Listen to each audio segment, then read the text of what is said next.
Okay, it started looking like there might be an avenue toward peace and an avenue toward Europe not freezing to death this winter. And so Boris Johnson shot from Great Britain over to Zelensky and told him, don't you dare have peace talks. And then to make sure, no matter what, that Europe doesn't get gas, uh, the U.S. blew a hole up, and they blew it up in the water so that it can't be fixed.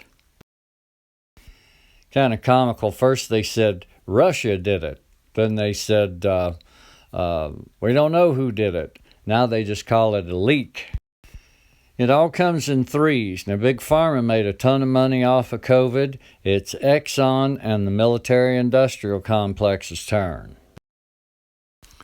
As harsh as it sounds, I think Putin's best move right now is to tell Zelensky to repair the pipeline or they're going to kill him. You know, I can't help but consider the way someone was raised or the culture they were in. You know, you picture the child born in the ghetto, surrounded by drugs and crime. The odds are he's going to be on drugs and a criminal, and that's just a fact. However, the penalty is just the same. And for Condoleezza Rice, I'm sorry, but we're looking at the death penalty. For the long run, you simply want to change the structure of energy dependence. You want to depend more on the North American energy platform, the tremendous bounty of oil and gas that we're finding in North America. You want to have pipelines that don't go through Ukraine and Russia. For years, we've tried to get the Europeans to be interested in different pipeline routes. It's time to do that. And so some of this is simply acting.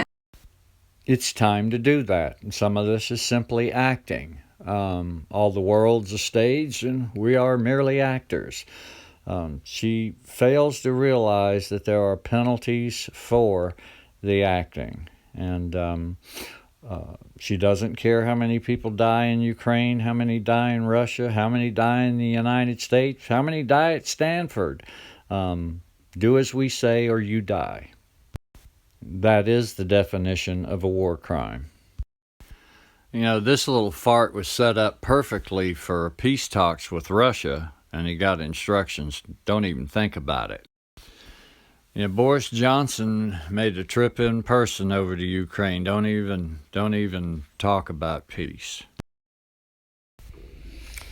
So after Condoleezza Rice, like she was talking about as far back as 2014, we need to break the chain of natural gas between Russia and Europe at all costs. It doesn't matter what the costs are. Killing people doesn't even matter. Apparently, nuclear war doesn't even matter. It's going to be done. Now, there's a chance that Putin will take those 4 areas back off and just ride this thing out, but I doubt it.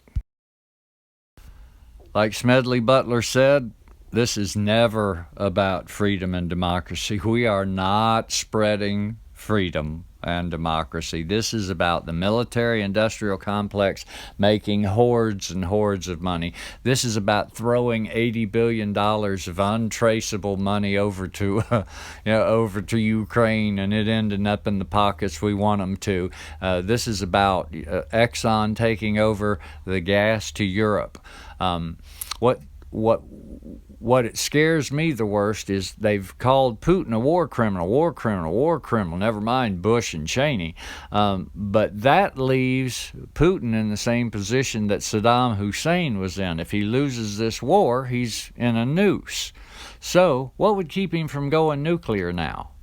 And believe it or not, if it doesn't destroy the entire world, somebody makes a whole lot of money off a nuclear war. Every time there's a huge disaster, we lose and they win.